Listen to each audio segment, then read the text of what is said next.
Tá voltando. A Brina está aqui, vamos ver quem mais volta. Eu estou achando que está todo mundo acostumado com o Zoom, né? Vai ver que as pessoas não entenderam que eu ia derrubar eles para eles voltarem. É. Ah, mas estão voltando. O Mário está aí, falta só um. Deixa eu... Renato voltou. Pronto, estamos de novo com Full House. Vocês estão vendo minha tela? Sim. Tá. Então, o que eu quis dizer com você? Antes de você ouvir uma passagem, você consegue visualizar o contexto. Você vai saber o que está vindo e o que provavelmente você deve responder.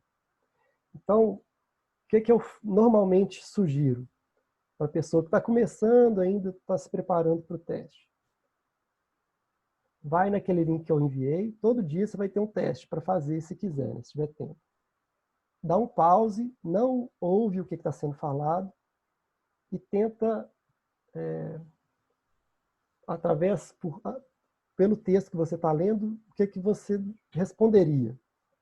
Então, por exemplo, primeiro lê essa parte aqui que é a mais importante do listening. Eu vejo muita gente errando de bobeira, escrevendo 3 palavras, aqui no caso, para cada parte vai ter uma solicitação. Então, nesse caso, você não pode escrever mais de 2 palavras ou mais de um número.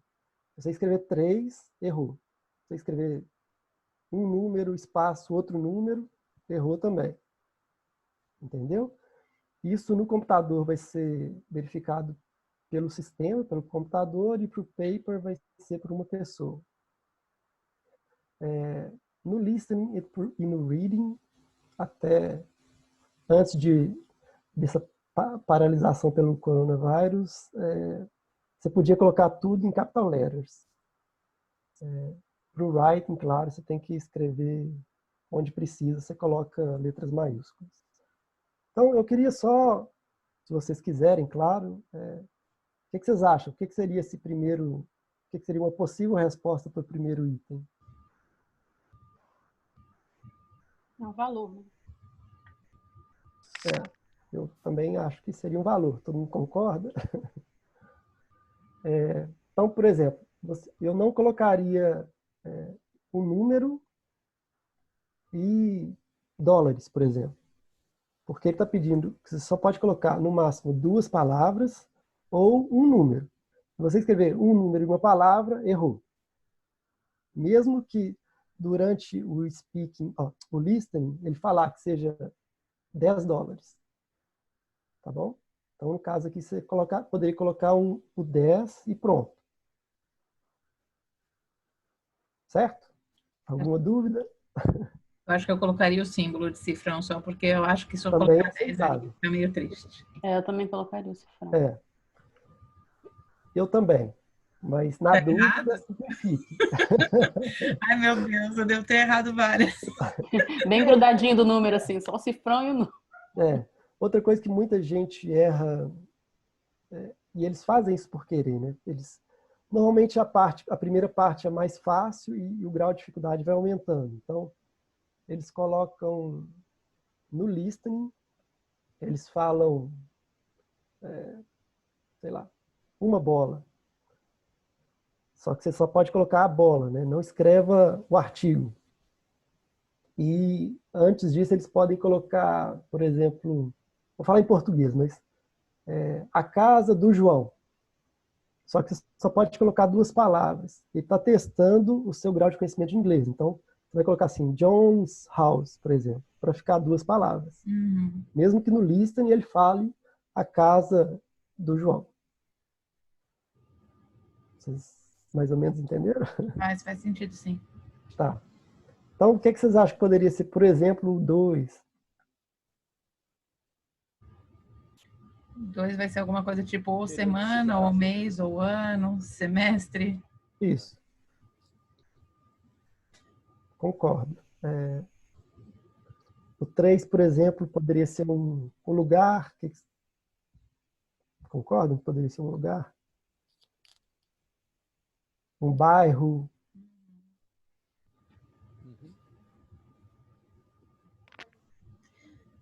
Renato, gostaria Para quer todo mundo. comentar? O Mário quer comentar? O Mário e o Renato que não fizeram a prova ainda. Mário, você está no mudo de Está no novo. mudo, é.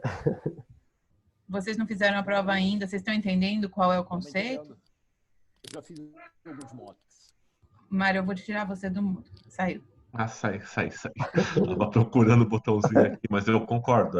Estou fazendo vários testes de self-study e segue a mesma linha. Então, o que acontece? Basicamente é isso, não sei se vocês querem... É só um exemplo que eu peguei da internet, né? A gente tem... Então, esse primeiro... Pode falar. Desculpa te interromper.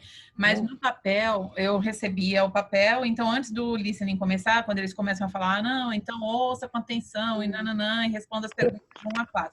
Então tem um tempinho antes da prova realmente começar, que são as instruções, e aí eu já estava circulando, do tipo, olha, aqui eu espero um valor em dólar, aqui eu espero uma frequência, alguma coisa assim.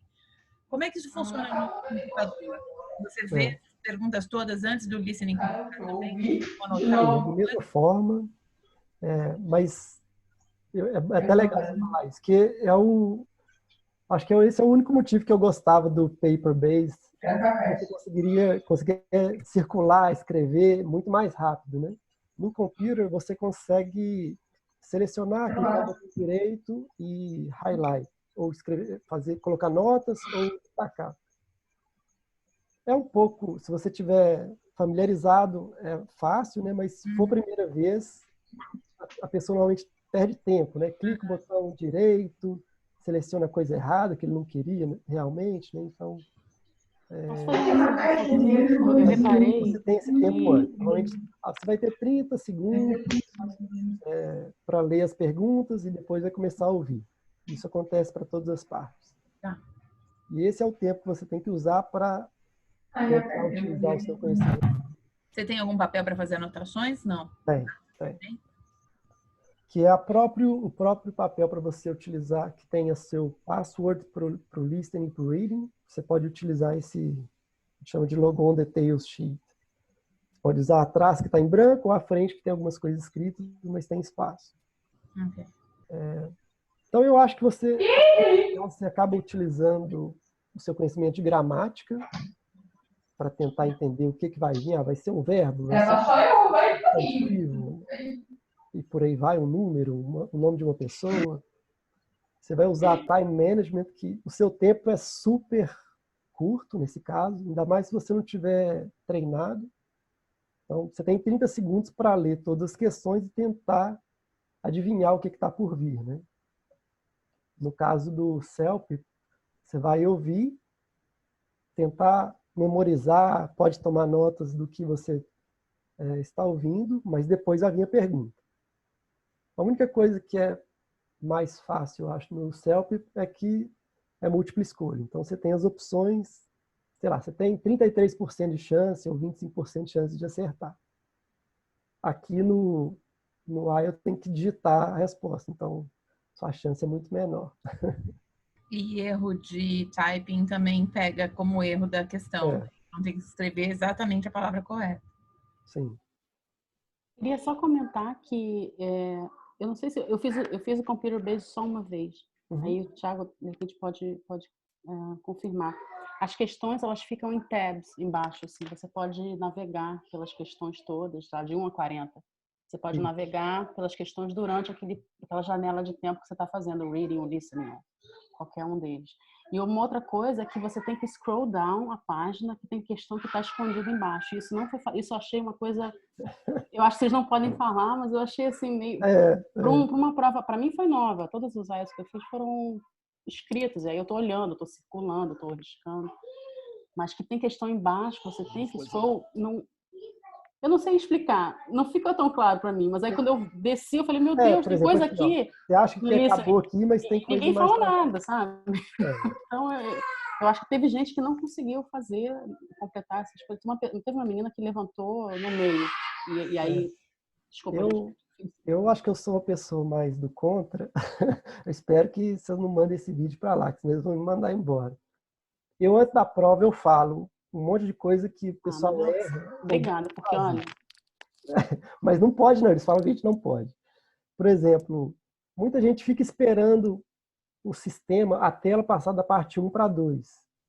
E você que tem que fazer isso, né? Então, você está ouvindo a parte 2, mas está vendo a tela 1. Então, aí o povo não está passando para a parte 2. Aí você não pode falar nada, né? Nossa, Mas antes da prova, eu falo, usa os números embaixo da tela para você passar da parte 1 para 2. Não precisa salvar, salva automaticamente. Você pode utilizar drag and drop questions, então, utilizando o mouse, né? Arrastar, como é que chama? Clicar e arrastar, né? O povo acha, o meu teclado não está funcionando, só que eles têm que usar o mouse, né? Então, já tive casos assim que é triste. Adoro computador, começando a eu chamar no papel agora. Mas assim que você... um pouquinho aí, minha esposa fez em papel e fez em computer. Uhum. E ela preferiu o papel. Justamente por essas questões aí que a gente está vendo, de rolar para cima e para baixo, principalmente quando você tem que fazer referência ao texto. Ela disse que perdeu um tempo enorme com isso. Né? Porque tinha que ficar relacionando a parte dos gráficos, ela fez o acadêmico. Né? Então tinha que ficar relacionando a parte dos gráficos com o que ela tinha que escrever. Então ela não foi bem nessa linha. E assim... E no papel ela pode fazer lá com a anotação na mão, rapidamente, em cima da questão, em qualquer lugar, e isso para ela foi melhor. Acho que cada um é cada um, né?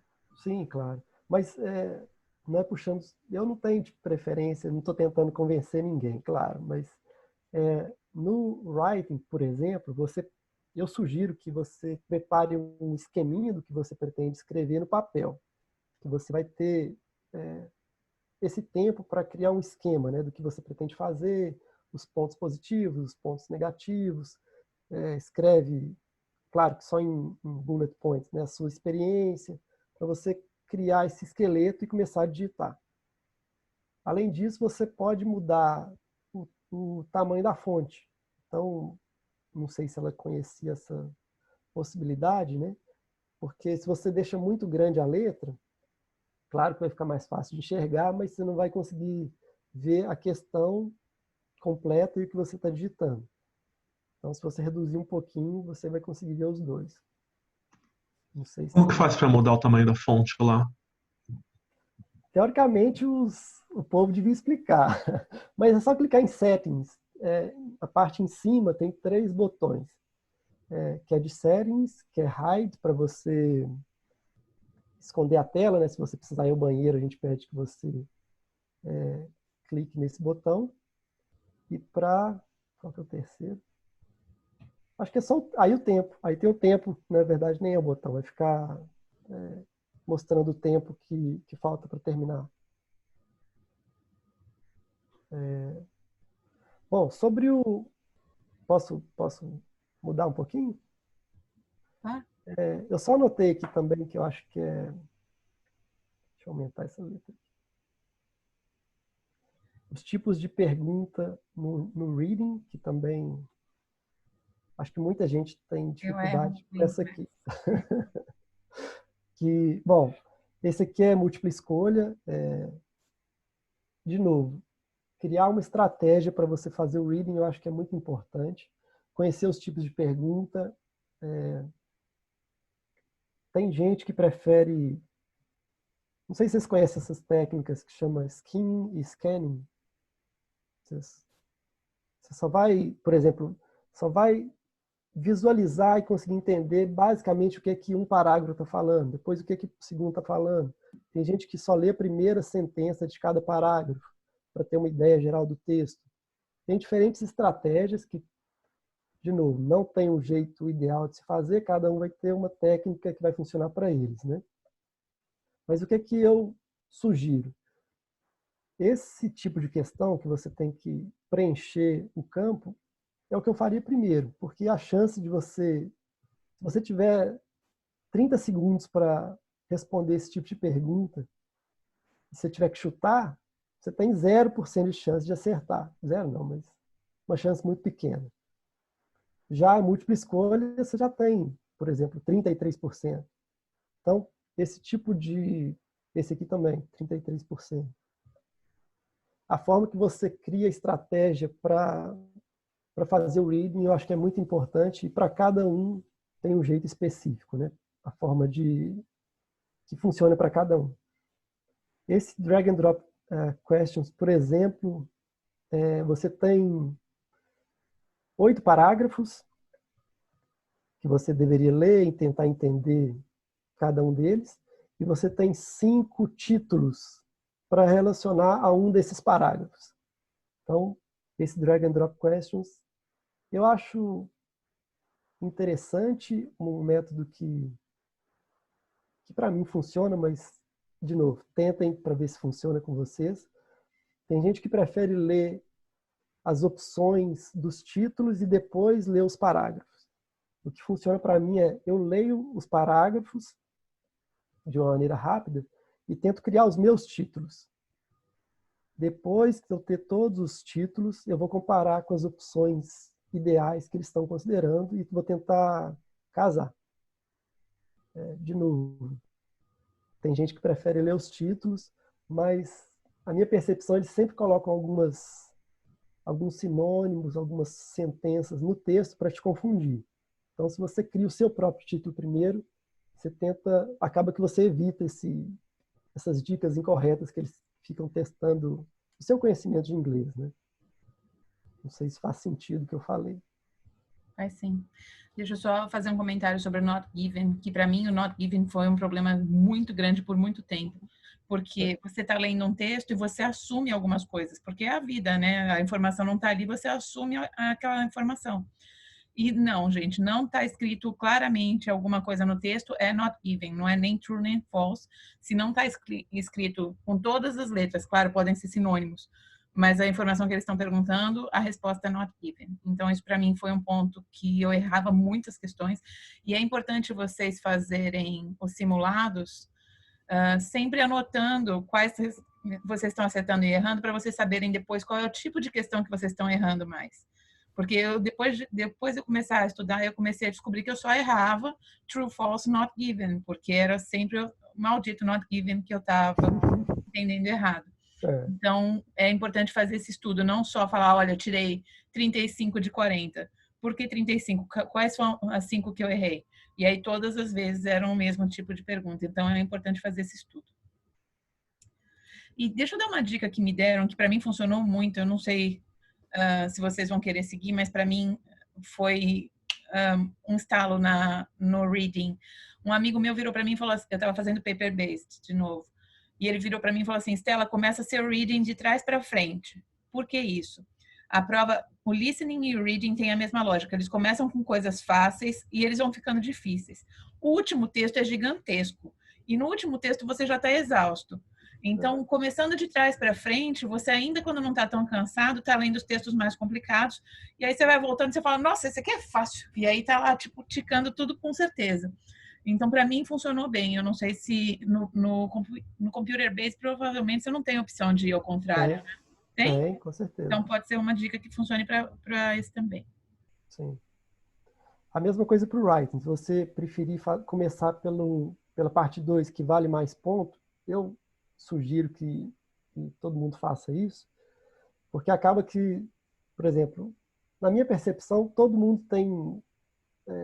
todo mundo não, mas a maioria dos candidatos, em relação ao tempo, o problema é no writing. Normalmente o reading é menos complicado e o listening não tem muita opção porque você só vai ouvir uma vez. Então, ou você ouviu ou não ouviu, né?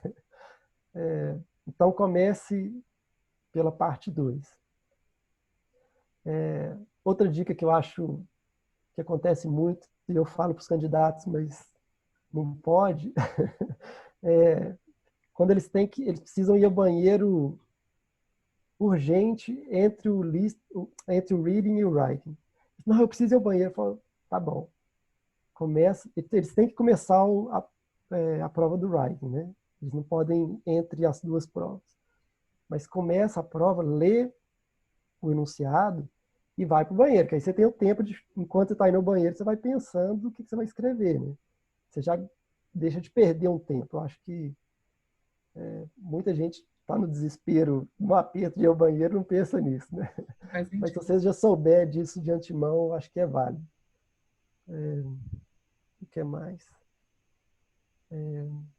De novo, acho que é importante vocês, primeiro, perceberem ou descobrirem o que vocês precisam, conhecerem o que vocês, os pontos fortes, os pontos fracos. Então, no meu caso, por exemplo, eu acho que faz sentido, né, que eu sou meio introvertido, meio não, muito introvertido, mas a parte de passive e active learning, que é passivo é mais o reading e o listening, então você não precisa de outra pessoa para ficar estudando, você pode fazer isso sozinho.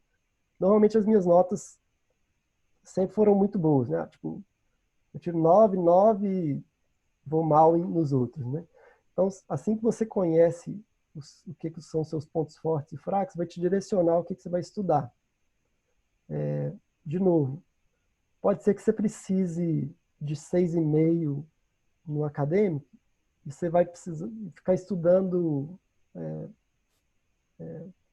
mais do que o necessário. Às vezes tem casos que você tem que estudar só o que você precisa, porque tem gente que tenta overkill, né? Tipo, eu quero tirar total, mas você precisa tirar total, principalmente para o acadêmico, né? Faça os mock tests que tem na internet, a Estela vai disponibilizar esse material todo, né, que eu acho que é muito válido. De novo, a dificuldade de você conhecer, entender como é o seu nível, basicamente é para o speaking e para o writing. Se você não tiver dinheiro para conseguir um profissional qualificado, e de novo, profissional qualificado, na minha opinião, humilde opinião, não é um professor de inglês, ponto. É um professor de inglês que tem conhecimento do IELTS. Porque ele pode saber muito, mas se ele não conhecer a estrutura, ele vai te direcionar para, sei lá, ficar estudando gramática, por exemplo. E pode ser que não seja isso que você precisa. O que eu sugiro para o speaking? Gravar o que você está falando. Né? Pede para alguém, se possível, fazer as perguntas nos tempos que tem. Vai ter no caderninho do Cambridge, por exemplo, as orientações. Né? Normalmente é uma primeira etapa que é bem simples para quebrar o gelo, então ele quer saber coisas sobre você. Então, essa parte, normalmente, todo mundo já está meio que preparado. Ah, você estuda ou trabalha?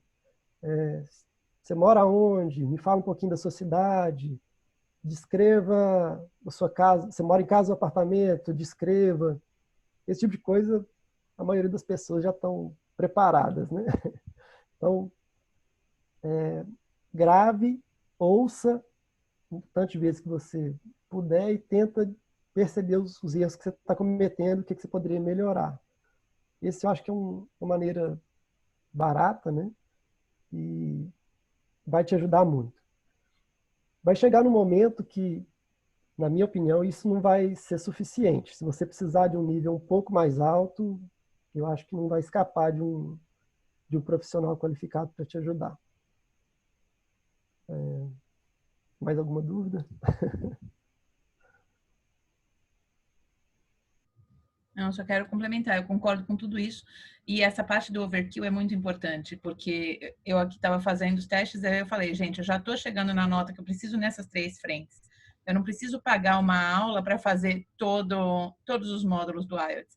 Aí eu comprei aulas específicas para o writing, porque era o único ponto que eu ainda não estava aumentando a nota sozinha. Então, tomar mais cuidado também de saber o que vocês precisam melhorar para não ficar perdendo tempo nem dinheiro, né? Eu acho que não é nem... Você não pode nem 8, nem 80. Né? Você não vai fazer 46 testes. Tem alguma coisa errada, né? Você está refazendo, não está tirando a nota. Na verdade, eu falo, eu não posso, não, mas eu falo com o candidato. Já é a 10ª vez que ele está fazendo, mas você não acha que tem alguma coisa que você tem que mudar no estudo? Assim, eu brinco, eu falo, pode continuar vindo, não tem problema não, vai ser um prazer, mas às vezes se você tentar fazer alguma coisa diferente, né? E também, se você não percebe, tenta melhorar tudo, eu quero tirar 9 em tudo, precisa?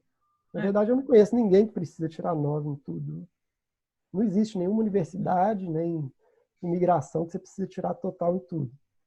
De novo, para imigração, a sua pontuação máxima vai ser o CLB9, né, que é 8 no listening e 7 no restante. E a maioria... Aí a universidade vai depender dos cursos, mas para college, a maioria que eu conheço é 6,5, né? E não tirar menos que 6 em nenhuma das partes do teste. Beleza. Alguma Aí, dúvida? A Dani entrou depois. Falar. Se vocês tiverem alguma dúvida, tirem o microfone do mudo para a gente poder conversar. Dani, eu quero saber, vou fazer perguntas para você. Você chegou a fazer a prova alguma vez? Vou tirar você do mudo. Já fez? Sim, fiz a prova no Brasil, na cultura inglesa de Higienópolis. Fiz a prova aqui na ELAC e foi requisito para minha bolsa de pós-doutorado na Universidade de British Columbia e depois foi requisito para eu entrar no college. Sempre acadêmico. Mas eu fiz letras, né? Fiz letras inglês e francês. Fiz uma vez o acadêmico e fiz uma vez o general. E, por exemplo, para o seu pós-doutorado, né? Qual foi a nota mínima que eles exigiam? Então, o meu pós-doutorado, ele pediu francês e inglês. Sim. E aí eu quis fazer os dois para ver qual que eu estava melhor, porque até então eu não sabia. Uhum. Mas você sabe, você lembra? Não precisa, se não quiser falar a sua nota, não tem problema, mas a nota mínima que a universidade exigia. A primeira vez que eu tirei 7, a segunda eu tirei 7,5. Uhum. Eu tenho um pouquinho de dificuldade não escrever, mas essa questão, e eu acho que isso que me pegou. E eu tive a oportunidade de me preparar junto com o meu marido, e o meu marido tirou 8,5, né? E aí foi muito interessante porque ele não tinha reparado que a prova era só até 9. Então ele ficou meio arrasado, achando que era 10. E, enfim, mas ele é muito inteligente, então eu fiquei com a sensação de que eu fui mal, mas eu tenho 3 filhos, então a preparação não fica altamente focada, né? Sim. Pode ver que eu estou falando com você, mas estou monitorando 3 aqui atrás. Tá bom. Obrigada, Dani. Mário e Renato, mais alguma pergunta? Não, eu queria agradecer ao Thiago, para mim que estou começando a me preparar, ter essas dicas de como fazer e saber os pontos fracos e ter material de apoio vai ser bem interessante e vou continuar na luta. Obrigado pela força, Thiago, e o pessoal do network, que acho que juntos somos mais fortes. Um que sabe um pouco mais vai dando um pouco de dicas e a gente vai aos poucos conseguindo o objetivo. Valeu. Com certeza. É um prazer. Se nesse meio tempo vocês tiverem dúvidas também, pode enviar. Na medida do possível. Se eu não souber, eu descubro quem sabe, mas a gente consegue as respostas. Tiago, assim que você souber quando as provas recomeçam, posta pra gente lá no Facebook também. Claro. Deve ter muita gente esperando. De novo, isso vai depender... Não vai ser, por exemplo, British Columbia que vai determinar que todos vão ser abertos. Entendi. Isso é uma opção dos centros de aplicação de prova, né? A minha percepção no que eu trabalho é o mais corajoso. Até fim de semana sem ser esse o outro, a gente ainda estava aplicando provas, né? Uhum.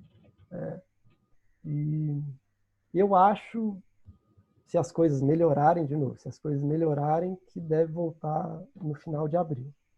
Mas Posta pra gente. Pode ser que eu falo, ó, voltou, mas pode ser que só em alguns centros, né? Uhum. O que eu ouvi, no nosso caso, a gente tem... Ó, tô falando a gente. Não sei, é como que eu trabalho lá, eu fico considerando... É normal. Também tem que gerar lucro para eles. Mas tem várias unidades, mas a princípio só 2 que vão ser as primeiras a serem retomadas, porque aqui tem mais espaço e aqui a gente consegue colocar pular computadores. Então, a gente consegue ter um espaço entre os candidatos, consegue organizar um pouco melhor. Deixa eu fazer uma pergunta, Mário. Você está no Brasil, né? Não, você está aqui? Ah, então beleza. Então vai cair nessa mesma. Que eu estava me questionando aqui, provavelmente o Brasil vai ter tempos diferentes de reabrir os testes também. Não, tô aqui no Canadá. Beleza. Mais alguma pergunta, pessoal? Não? Então tá. Obrigada, Thiago, demais pelo tempo aqui, por todas as perguntas respondidas. Eu vou disponibilizar os 2 vídeos, daqui a pouquinho eu já subo eles, e todos os links também lá no Facebook. Então sigam lá para a gente compartilhar e trocar ideias. Se vocês tiverem mais materiais, também fiquem à vontade de postar lá. Tá bom? Prazer. E se vocês quiserem, de novo, eu estava conversando com a Estela, né? Esse tema é muito amplo. Então a gente, não, eu queria conversar especificamente sobre listening. Se for o caso, se tiverem interesse, a gente pode agendar outras sessões, né? A nossa ideia inicial era que a gente fosse fazer presencialmente, né? Seria até hoje, dia 30. Daqui a pouco deu certo. A gente acha que... Eu estou conversando lá na empresa que eu trabalho para conseguir alguns mock tests para quem tiver interesse, claro, né? E até a possibilidade de fazer esses, vou chamar de mesas redondas, lá na unidade. Então, é uma possibilidade, espero que, quem sabe no futuro dê certo, né? E a gente pode também conversar sobre coisas mais específicas. Algumas vezes que eu fiz no Centênio, a gente até fez... vamos fazer alguns mock tests para... Esse do listening que a gente fez, por exemplo, vamos fazer, primeiro, tentar adivinhar qual que é a pergunta.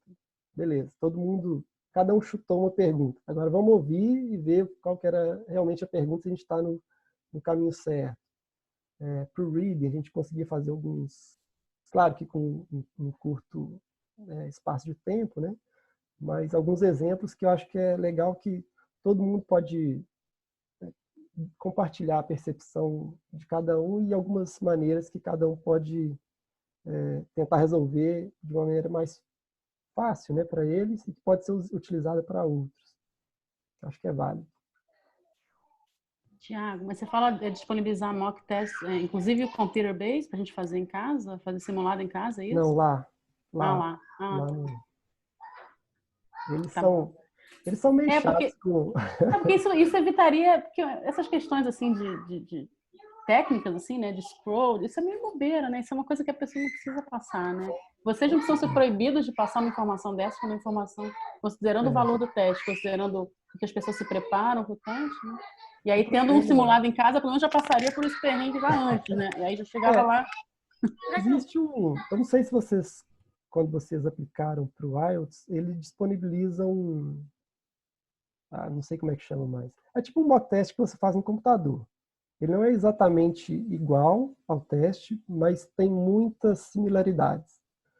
Esse mock test que a gente faz no centro, né, que a gente aplica as provas, no computador real, você vai entrar com a sua senha, vai entrar com o seu usuário, pode aumentar ou diminuir a fonte, mudar a cor da tela, tem várias coisas que você faz.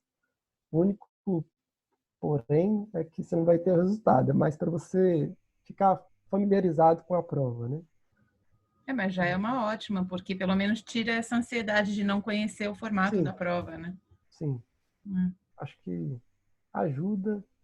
E o povo, eu não sei se eles vão deixar que eu leia o script. O problema que você falou que a gente poderia desviar um pouquinho do script é que a prova deveria ser exatamente a mesma em todos os lugares do mundo.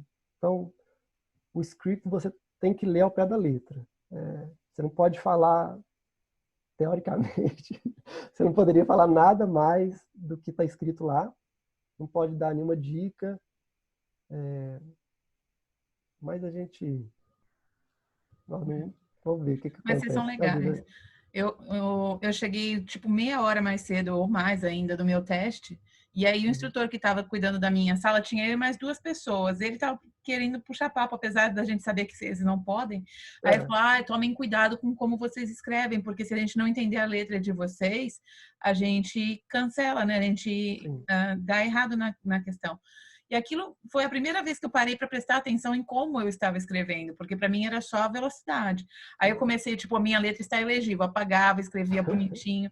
E é o tipo de toque que, se ele não tivesse falado, provavelmente eu teria errado mais coisa por bobagem. Então, muito obrigada pelo carinho de vocês lá na hora da prova também, porque foi importante o toque. Um prazer. Aproveitando essa pergunta, essa tua deixa, eu posso escrever em letra de forma na prova ou não? Pode, só que no writing, letra maiúscula e minúscula tem que ser diferenciado, né? Na verdade, eu ia sugerir para que só escreva com letra de forma, porque o povo desse país não conhece letra cursiva praticamente. Então, é perigoso até a gente escrever com cursiva, eles não entenderem o que é um V, tipo, essas voltinhas todas que vocês estão fazendo aí. É verdade. Eu tô ferrado, o meu M é igual W.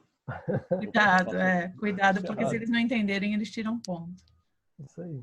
Bom, gente, é isso. Vamos encerrar por aqui. Obrigada a todo mundo por ter participado. Thiago, assim que você tiver algum posicionamento do centro de vocês, ou a gente faz mais uma sessão, ou se vocês quiserem, a gente faz lá. Mas muitíssimo obrigada pelo apoio ao grupo. Prazer. Pode deixar que eu Obrigada, aviso. gente. Obrigada, Obrigada, gente. Thiago. Tchau. Obrigada. Boa noite a todos. Até mais.